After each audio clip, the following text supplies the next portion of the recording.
very good evening and welcome to News First Primetime News here on MTV Sports. I'm Ramesh Shivagal-Bandara. And I'm Kumarini Rajakaruna. As always, let's start off with a look at the stories making headlines tonight. 3 suspects connected to the Kahawatha double murder produced before court. Parliament grants approval to implement program to suspend driving licenses of reckless drivers. Earth currently being battered by a large solar storm. And in sports, Australia wins the Tri-Series. TM Dilshan adjudged Man of the Series. For the stories in detail now.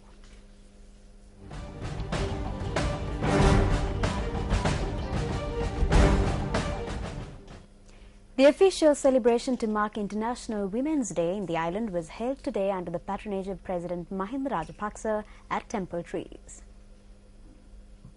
Women's Day celebrations have been held across the world for more than a century. The keynote address at the Women's Day celebration in Colombo was delivered by Attorney General Eva Wanasundara. Minister Tissa Karliada and Deputy Minister MLAM Hizbullah presented a memento to President Mahinda Rajapaksa to commemorate this year's International Women's Day. Meanwhile, a book published by the Ministry of Child Development and Women's Affairs was also handed over to the President at the occasion.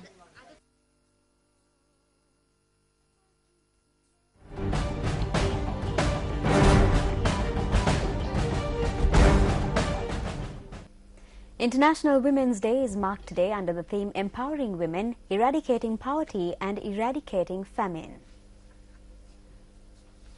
The first National Women's Day in the United States was observed on the 28th of February 1909 following a declaration by the Socialist Party of America. Eventually, the first International Women's Day was marked in 1977 when the United Nations General Assembly invited member states to proclaim the 8th of March as the UN Day for Women's Rights and International Peace. The International Women's Day focuses on creating social awareness on the struggles being faced by women across the world. The woman who was taken into custody in connection with the double murder which took place in the Kotakethana area in Kahawatha recently was remanded until the 22nd of this month. Police media spokesperson SP Ajit Rohana said orders were received to detain the remaining 2 suspects until tomorrow for further investigations. The 3 suspects who were taken into custody in connection with the double murder in Kahawatha were produced before the Palmadulla Magistrates Court this morning. The police media spokesperson said that the female suspect was placed under remand custody while the remaining 2 suspects will be produced before court tomorrow. A tense situation arose in the Kahawatha town last evening subsequent to the arrest of several suspects connected to the double murder in the area recently. A group which converged in the Kahawatha town carried out a demonstration by burning tires on the road. 4 houses, including the house belonging to a suspect alleged to have been involved in the murders, were also set on fire by a certain group.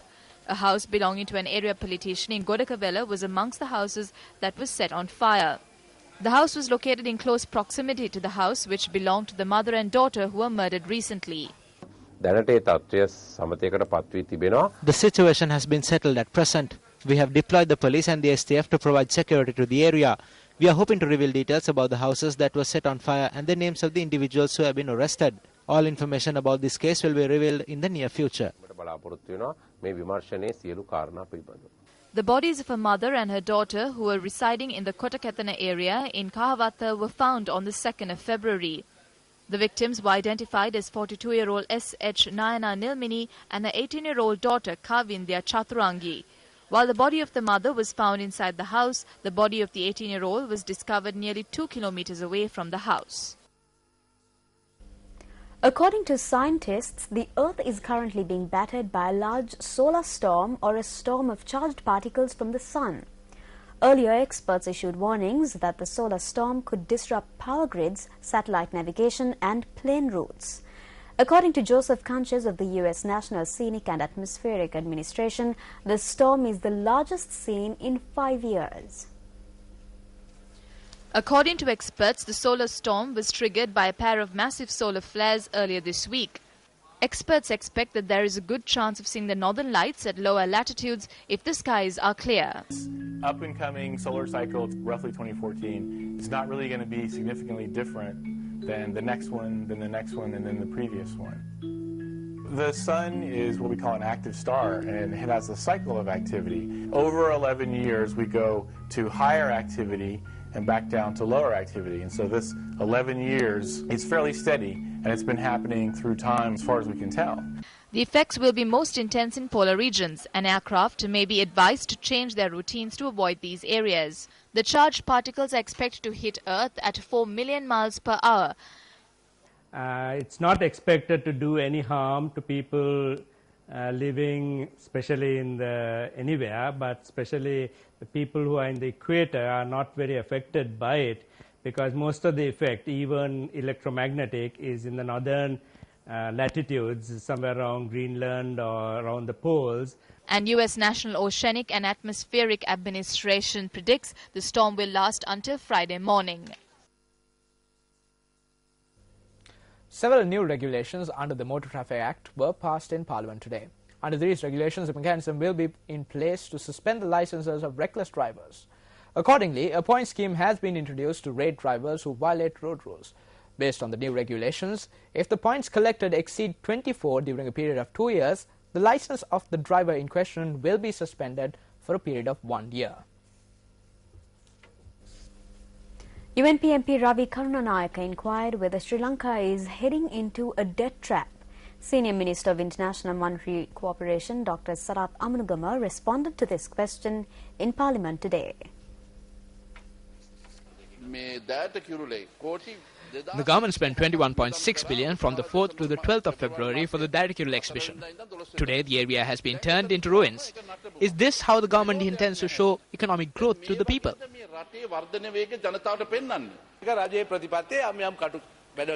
These are government policies. The government conducts various programs. If there are any shortcomings, then you have the liberty of filing them through the relevant channels. We are now left with your opinion.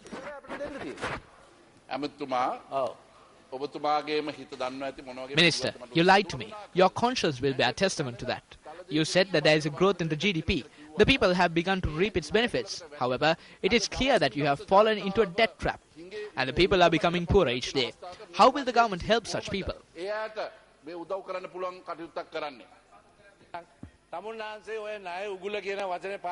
Although you use the word debt trap, our debt rate has reduced from 106 to 77. According to international standards, a country which has a debt rate between 75 and 80 is not in a bad state.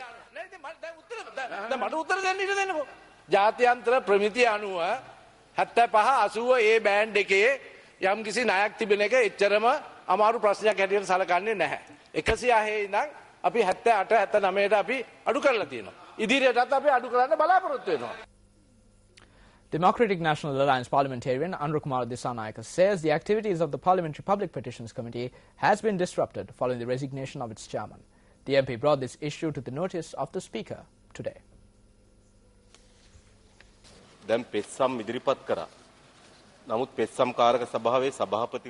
Several petitions were filed. However, the chairman of the Parliamentary Public Petitions Committee has resigned.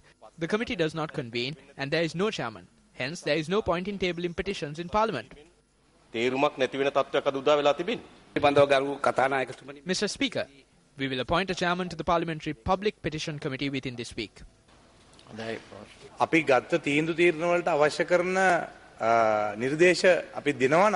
We provide our recommendations to the decisions reached. However, they are not being implemented. The chairman of the Public Petitions Committee resigned as a result of this. Despite our recommendations being approved, they are not being implemented. This is an insult to the entire Parliament. We discuss about issues for hours in Parliament and decisions are arrived at. However, they are not being implemented at institutional level. I urge you to take action against officials who do not implement these recommendations. If this does not take place, our efforts here will be undermined.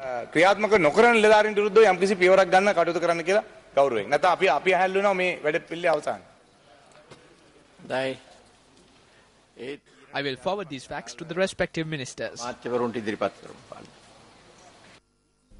Also in Parliament today, Deputy Leader of the United National Party, Parliamentarian Sajith Premadasa, raised several questions regarding the health sector in the country. Minister of Health Maithripala Sirisena responded to the queries.